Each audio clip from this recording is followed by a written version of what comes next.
जी, बिल्कुल। और ये यही दिखाई दे रहा है शौकत भारती साहब कि जंग जो है, मतलब सबसे बड़ी चीज जो है, जो हम लोग देख रहे हैं कि जो आलमी ताकतें हैं, जिन पर बड़ा भरोसा था, जिन पर बड़ा एतमाद था, वो बिल्कुल नाकारा साबित हो रही है। और ऐसा लग रहा है कि जंग कोई रुकवाना ही नहीं चाहता।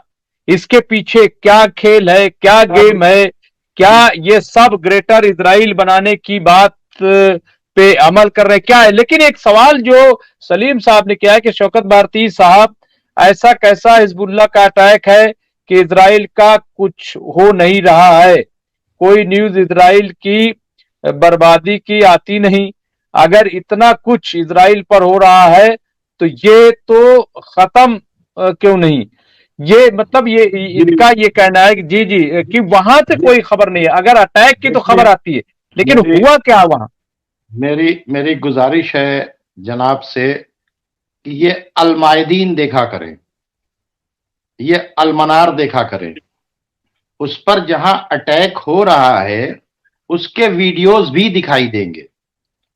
हवा की बातें नहीं है, क्योंकि अमरी इजराइल अपने यहां किसी भी मीडिया को एंट्री नहीं दिए हुए है, समझ लीजिए बात को। दूसरी बातचीत है, इजराइल ने सबसे ज्यादा पत्रकारों को मारा है।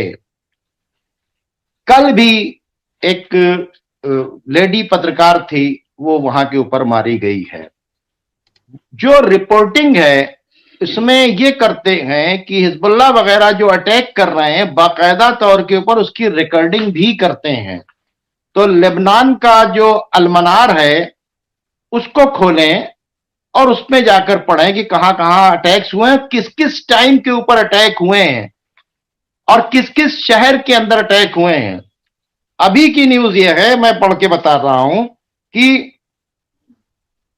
Syed Nasrallah, it is easy to move Litani river forward to borders then pushing back Hezbollah fighters from the borders of Litani, ये जो कहा गया। उसके बाद इसमें ही बताया जा रहा है तकरीबन 2 लाख लोग 2 लाख लोग बॉर्डर छोड़कर भागे हैं।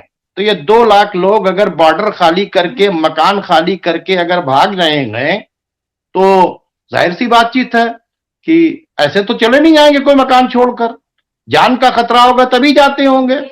अटैक्स हुआ है बाकायदा तौर के ऊपर।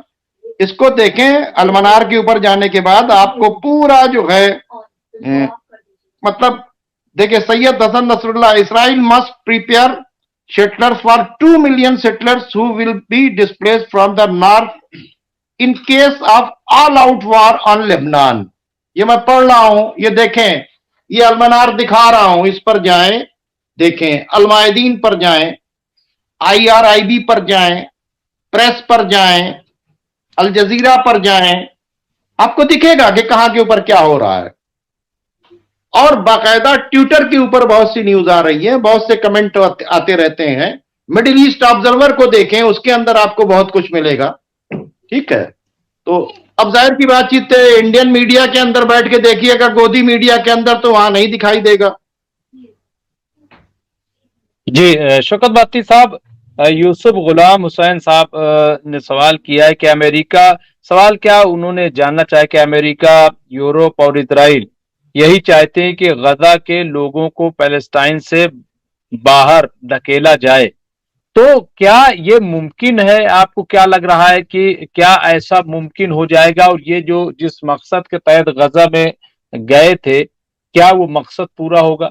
हमास की क्या पोजीशन है? क्या हमास जो है वो शिकस्त मान जाएगा? देखिए, एक बात बताएं, वो जिस मिशन पर लगे हैं पहले दिन से, उससे वो एक कदम भी पीछे नहीं हटे हैं। ये और बात है कि वो जो कह रहे थे कि हमें 1 हफ्ते का टाइम दे दो, फिर 20 दिन का टाइम मांगने लगे, फिर 1 महीने का टाइम मांगने लगे। आज आप देख लें, 4 महीने से ऊपर हो गया। ठीक है, और आज तक वो कामयाब नहीं हुए। 75 साल में आज तक इतना ज्यादा नुकसान इजराइल को कभी नहीं हुआ। इजराइल की इकोनॉमी 20 साल पीछे चली गई।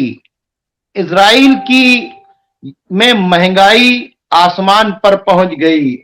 इजराइल का एक्सपोर्ट काफी हद तक बंद हो चुका। इजराइल के अंदर इन्वेस्टमेंट लोगों ने करने खत्म कर दिए। इजराइल का प्लान क्या था कि बाकायदा तौर के ऊपर हम 1 महीने में कब्जा कर लेंगे, गजा को हटा देंगे, गजा को खत्म करेंगे।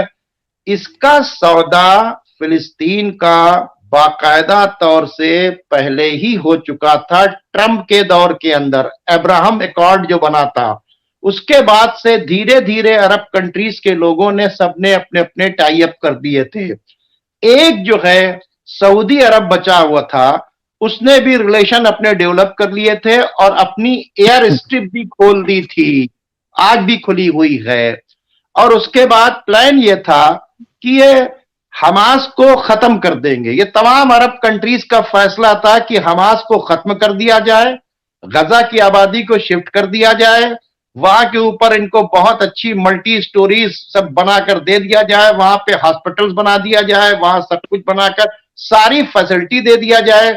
और एक नई, जैसे स्विस कैनाल है वैसे ही एक नई कैनाल जो है बेनगोरियन कैनाल निकाली जाए हैफा से, और हैफा से बाकायदा तौर के ऊपर समंदर से मिला दिया जाए, और गजा के अंदर से पेट्रोल और गैस निकालने के बाद जो है बाकायदा तौर के ऊपर दुनिया को वो किया जाए।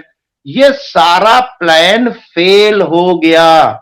ये जोक नहीं है कि 41x10 के इलाके के अंदर रह के टनल्स के अंदर रहने वाले लोगों ने नाकों चने चबा के रखे और आज भी उनके फायर तेल अबीब के ऊपर गिर रहे हैं।